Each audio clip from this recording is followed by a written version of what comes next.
I don't even really know where to start, because this whole situation feels too big to hold in my head at once.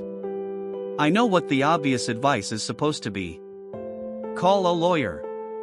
Separate. Move out. Ask her to leave. I get that. But relationships aren't bullet points. They're messy and layered, and right now I just feel completely lost. So I'll go in chronological order, even though a lot of this didn't fully make sense to me until much later. My wife and I have been married for 8.5 years. We have 2 young kids. And before anything else, it's important to understand her background, because it shaped everything. She grew up with an extremely traumatic childhood. She was sexually abused, repeatedly, by 3 different family members. 3 separate people. One of those cases became public and caused a huge rupture in her family. The other 2 are only known by me, her therapist, her sister, and her cousin. And even then, they don't know who the abusers were. On the surface, she's always been seen as soft, gentle, sweet. The nice girl. But underneath that, she's incredibly intelligent, opinionated, and brave. I think, in many ways, she resents being boxed into that gentle image. Before we ever got married, there was another relationship that left a mark on her. Back in 2011, she and I were talking and casually dating. Things stopped, and not long after, she got into a relationship with another guy. He already had a reputation, charming, popular, a bit of a womanizer. Her entire family disapproved. Her mom, her brother, her sister, all of them were openly against it and made it clear they thought she should be with me instead. At the time, I was already close with her family, and they trusted me. That relationship ended badly. He cheated on her. Even then, she struggled to let go. She stayed attached because he would still engage with her sexually, even though emotionally, he was gone. Eventually, she cut him off completely, very abruptly. Later, she explained how that whole experience became its own trauma. She felt like she never had control, not over her relationship, not over her choices, not even over her own life. Her family's disapproval only deepened that feeling. It reinforced this belief that she was always treated as less than compared to her siblings. Despite all that, we found our way back to each other. Our dating years were honestly great. We were romantic. Connected. We got married, built a life, had 2 kids. For a long time, we were a really good team. But over the years, things started to shift. Her trauma was never really addressed. Culturally, her family believed in pushing forward, not looking back. Time heals everything. Therapy wasn't something she ever pursued back then. Add to that the exhaustion of motherhood, 2 pregnancies, and her mental health slowly deteriorated. Her libido dropped. And this is where I have to be honest about my own failures. I got frustrated. I pushed. I told her intimacy was important in a marriage. I asked her to try. She told me it was hard. That she didn't feel good about herself. She referenced her trauma. And instead of truly hearing her, I minimized it. I treated her trauma like something that should exist separately from intimacy, like she should be able to push past it if she loved me enough. I didn't understand how deeply intertwined it all was. When she rejected my advances, I took it personally. I felt undesirable. I expressed that unhappiness. Sometimes openly. Sometimes through frustration. Over time, that built resentment in her. She started to feel like her only value to me was whether she could force herself to have sex. I was the sole income earner. I took pride in providing. I cooked, cleaned, ran errands, got up early with the kids so she could sleep. In my mind, I was taking care of her. Supporting her. But emotionally, I didn't know how to support her trauma, and I didn't realize how unsafe she was starting to feel with me. Then, about a year ago, everything cracked open. She went out for a girls' night and didn't come home for hours. I checked her location. She was sitting in a parking lot. I had a friend who lived nearby go check. He found her in her ex-boyfriend's car. Making out. When she came home, she told me she'd seen him a week earlier at a funeral connected to his old church, the same church her parents still attend. I wasn't there. Seeing him stirred everything back up. I don't deny that trauma played a role. But I still believe firmly that she made a choice. She chose to cross that line. That was the moment she finally started individual therapy with a trauma specialist. She told me she had emotionally detached from me long before the affair. That my pressure around intimacy, my inability to protect her emotionally, made her feel unsafe. That she felt like her worth in our marriage depended on whether she could give me sex. She told me something that still haunts me. On a vacation we took to Italy, she said she dreaded being alone with me. Not because she didn't love me, but because she was afraid that being alone meant she'd have to have sex. Hearing that broke something in me. But we stayed together. In this strange, painful limbo. Divorce was mentioned more than once. And yet, there were still moments of closeness. We slept in the same bed. We laughed together. She'd rest her legs on mine at night. She'd ask my opinion on her outfits, her nail color. She'd say she wore something because she knew I liked it. And at the same time, she'd say none of that meant she wanted to reconcile. I told her from the beginning that I wasn't leaving. Not yet. I believed I could support her through healing. I believed stability might help her survive this. What I didn't realize was that this story wasn't finished unfolding. Over the next year, everything stayed suspended in this uneasy in-between. She focused on trauma therapy, EMDR, medications, antidepressants, anti-anxiety meds, something to help her sleep. Her mental health was fragile, dangerously so. She attempted to take her own life twice during this season. She was hospitalized. Her medication was changed again and again. I was constantly afraid of pushing too hard and breaking something that couldn't be fixed. I asked about marriage counseling. At first, she agreed. Then she said it was too much.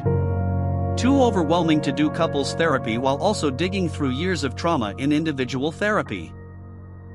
I understood that it takes two willing people to repair a marriage, so I backed off. I went to a marriage therapist on my own for a while. But I was still messing up. Even after everything she told me, I kept reaching for her. Small physical gestures. Emotional closeness with an expectation attached. And every time I did, she pulled further away. She told me she still felt unsafe. That I didn't fully grasp how deeply my past behavior had affected her.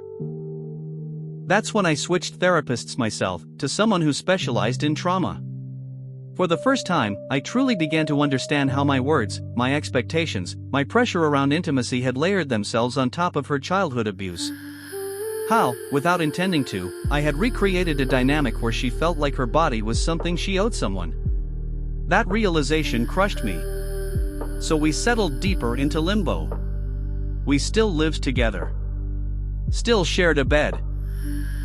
Still showered in the same space without awkwardness. Still cuddled under the same blanket at night. We talked. We laughed. We shared memes. We functioned like a family. But intimacy was gone. The last time we were physical was December. And every so often, during an argument, she'd say she needed to leave. That she wanted a divorce.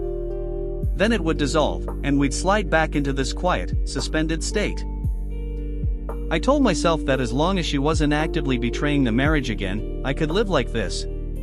I could support her healing without a timeline.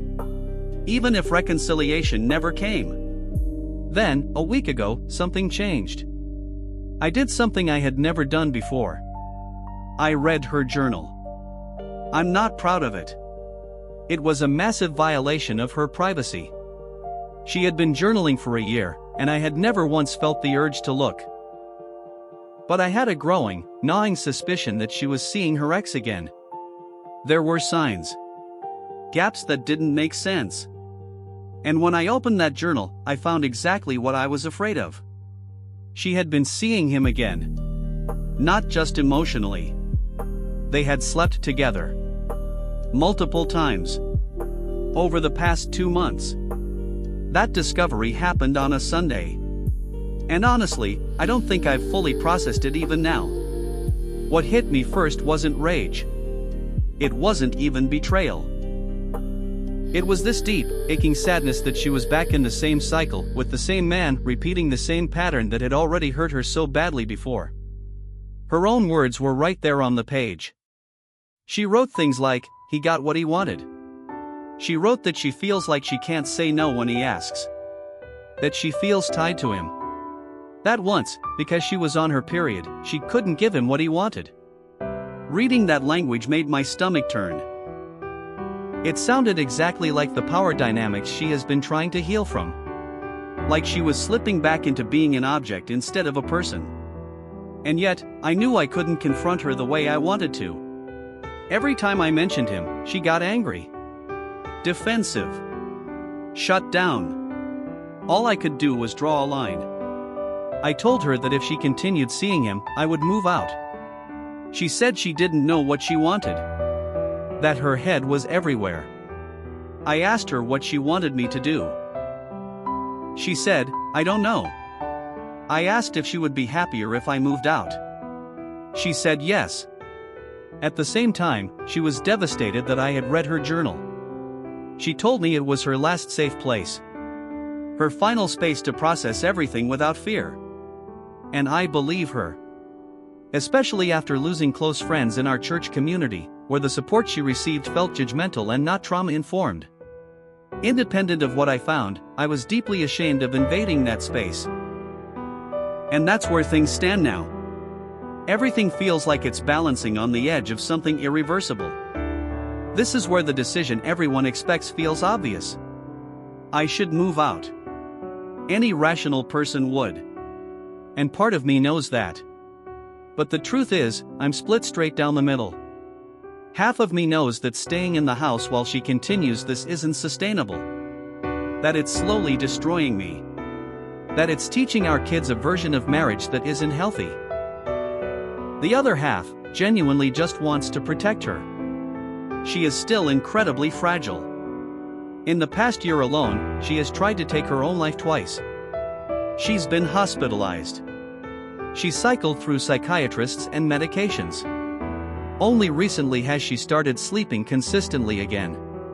And now, with this other man back in her life, I'm terrified of what removing stability might do to her. My instinct isn't to punish her. Even after everything. Even after the betrayal. I don't want to throw her out. I don't want to rip the ground out from under her while she's barely standing. So my plan, if you can even call it that, is this. I want to tell her that I'm here. That I'll continue to support her healing.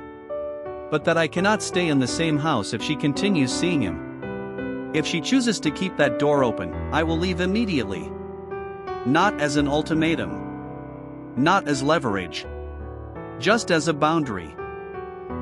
If she ends it with him, I'm willing to stay in this limbo. No timeline. No pressure for reconciliation. Just support. If she doesn't, then maybe a trial separation will finally force reality into focus. And if that still doesn't change anything, then divorce becomes unavoidable. I don't believe she's the same person she used to be. I'm not chasing some version of her from the past. I see that she's changing, evolving, becoming someone new. And I'm still choosing to love her as she is now. I'm choosing to stay unless she actively chooses infidelity. That's the line I can't cross. I stayed up all night after finding out. I couldn't sleep. My head wouldn't stop spinning. So I wrote her a letter. In it, I acknowledged my failures. I told her I finally understood how my actions during our marriage made her feel unsafe and detached. I didn't defend myself. I didn't minimize her pain. But I also told her that I had boundaries now. I told her I couldn't stand by while she continued seeing him. That I wasn't giving her an ultimatum because I accept that she may no longer be committed to the marriage, but that I needed to move forward. That I wanted us to work together on a separation. I encouraged her to be honest with herself and with her therapist. To confront why she feels so drawn to the same man who has already proven that he doesn't value her as a whole person. Or as a mother. I told her I loved her. We scheduled an appointment with a mediator. Not even lawyers. A mediator. Against most advice. But we had already agreed on almost everything: finances, custody, time with the kids, living arrangements. I still wanted to move forward with as much care as possible. She told me she wasn't going to close the door on him. She admitted it wasn't healthy. That it wasn't good. But she still wouldn't end it. I told her I couldn't control her choices. All I could do was hope she keeps working toward healing and doesn't lose herself in the process. Before I left the room, I gave her a new journal. I told her I hoped she could use it.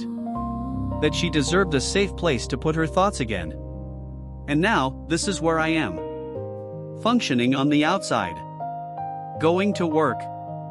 Being present with the kids. Cleaning the house.